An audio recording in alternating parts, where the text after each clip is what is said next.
Hello, everyone. I am Tom Howe. My role is that of a solution engineer based out of San Francisco, and I anchor the Bayer account out of North America from the solution engineering side. What we're going to be looking at here in this short video is how Life Sciences Cloud and the embedded Salesforce and unified platform can facilitate a complete journey of patient engagement from pre-enrollment all the way up through complex multi-step scheduling. So let's get into it. We'll be starting our journey here, stepping into the role of a healthcare practitioner, or an HCP, who is seeking advice from Bayer on the efficacy and the fit of a drug for one of their patients. So with that, I'll go ahead and swipe on into here. Imagine if you will, this is a brand name website, or it could be Bayer's main website. But what we're going to be doing here is pulling up an agent. And an agent here, you can think of this as a digital laborer whose purpose is to assist in various tasks. And in this case, this agent that we're calling here is responsible for helping healthcare practitioners be more informed and gain insight into the nature of, say, the Immunexus cell and gene therapy. So I'll go ahead and kick things off. And I want to know, what is it that makes this particular therapy different from other traditional treatments? Now, something to note is that this agent is able to essentially ground its responses in the documentation provided to it. It's almost as if you're training an employee to better assist and respond to HCP inquiries. So I've got some information here on what exactly it is that makes this therapy different from other treatments. But I want to know as well, is this something that's going to be safe for my patient? My patient here being Lisa Green. So I've got some information here. All right, this looks good to me. Now, how do I actually go about submitting this referral? Now, this is where we can go ahead and either begin that enrollment process right here on the website. But I should say, right, we can also distribute the instructions to the HCP directly. Now, how this referral actually occurs is very much a choice of the customer.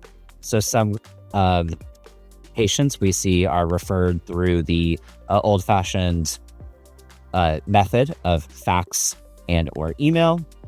Salesforce can serve that. We also have enrollment forms that can be hosted on the Salesforce platform and exposed via a portal or a website for HCPs. And additionally, we do also see direct integration between Salesforce and EMR at the point of care within the HCP. So really choose your own adventure in terms of how we get here. But now let's suppose that we've enrolled a patient. Let's suppose that we're going to be looking at a similar patient to Lisa. We'll look at her husband, Charles, and we'll see how once this patient is in our system, what are some of the things that we can do to ensure that we're moving them to time to therapy as quickly as possible? And how does the Salesforce platform and the future of our intelligence baked into the platform assist in that task? So with that, I'm going to go ahead and pivot over here. You can see Charles Green. So, right, let's suppose that we've enrolled our patient. Couple of things to note, right? Everything from, say, the engagement score. So if this patient is, say, engaging with any of the details or assets that we saw in the digital demonstrations earlier, but also regarding adherence, touch points, that can be surveys, phone calls, things like that.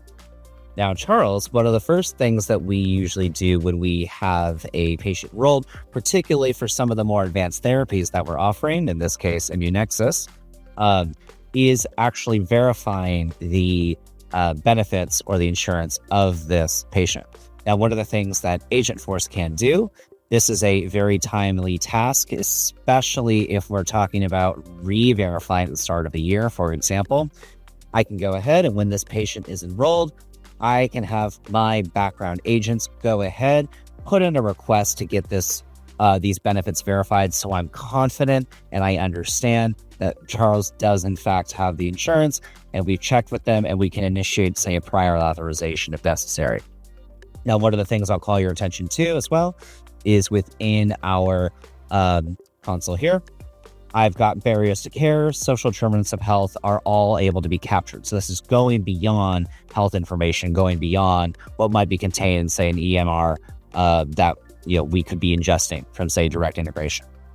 Now, one of the things that we know here, due to Charles not having access to a regular vehicle, and given that this is a therapy that is pretty advanced and requires a series of injections over a period of time, I can go ahead and initiate the process to distribute a transportation coupon. This is going to ensure, right, that Charles has access to transportation so that it's much less likely that he'll fall off from adhering to his care plan, and ultimately resulting in a better patient outcome for Charles, as well as reducing that time to therapy internally and ensuring that adherence score is as strong as it can possibly be.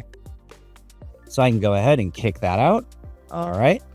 And now that Charles has that, you'll see that the adherence score has actually changed from 52 to 73. So we're taking actions based off of what's been identified as some of these high risk factors, such as lack of access to transportation or vehicle. Now, I'll also point out here, we have, say, the skeleton for care plans. So everything from tasks, goals, outcomes, as it relates to the patient care, that's all captured here, right here on this patient record. And we'll round out here by looking at a patient, Lisa Green, Charles' wife, who's also enrolled in a similar care program for a different drug. And we're going to see how the Salesforce platform can facilitate the ease of scheduling, say, multimodal or multi-touchpoint therapies. So, bringing us back into the story here, let's suppose that we have a patient, Lisa Green, who's been enrolled. We've verified her benefits. We've arranged transportation, all the great things that we just saw on that previous screen. And now what we want to be able to do is get Lisa to be scheduled for, say, a blood draw, an infusion. And some of these may have 3 or 4 different touch points that we need to facilitate in order to administer our therapy. So I'm going to go ahead and indicate that I'm going to be placing this cell order. And when I go ahead and do that, it's going to pop up here. Alrighty, so if I want to go ahead and get to the creation of the cell order, it's easy for me to go ahead and do this. And when I refresh the page, what we're going to see is I now have the ability to, say, pull appointment slots. So if I have Lisa Green associated to, say, geographic region and possibly a infusion site or blood draw site, whatever the case may be, it's easy for me to be able to, say, pull all this information. So if I want to, say, pick a start date or a window, maybe starting with next week, and in terms of the actual procedure, let's go ahead and select which of these would probably be the best fit for me. Now, keep in mind, this could all be automated based off of, who we know. But what I can do here is I'm going to go ahead and select the Makana Gene Therapy Center. So I'm going to go and search for that. Boom. There we go. So I want to go here. Hit search for these appointment slots. And you'll see everything from, say, the blood draw, the manufacturing, into the reinfusion. These can all be staggered essentially at different time durations. So this is going to ensure that some of these more advanced therapeutic use cases are really easy for me as a patient navigator or care coordinator to make sure that my patients are getting they need them in a timely fashion without any of those hiccups in the road. And with that, boom, we've got our request sent out to our sites of interest. And now I can stay on top of making sure that the next patient on my list can be booked in a similar fashion. Thank you all for listening. In an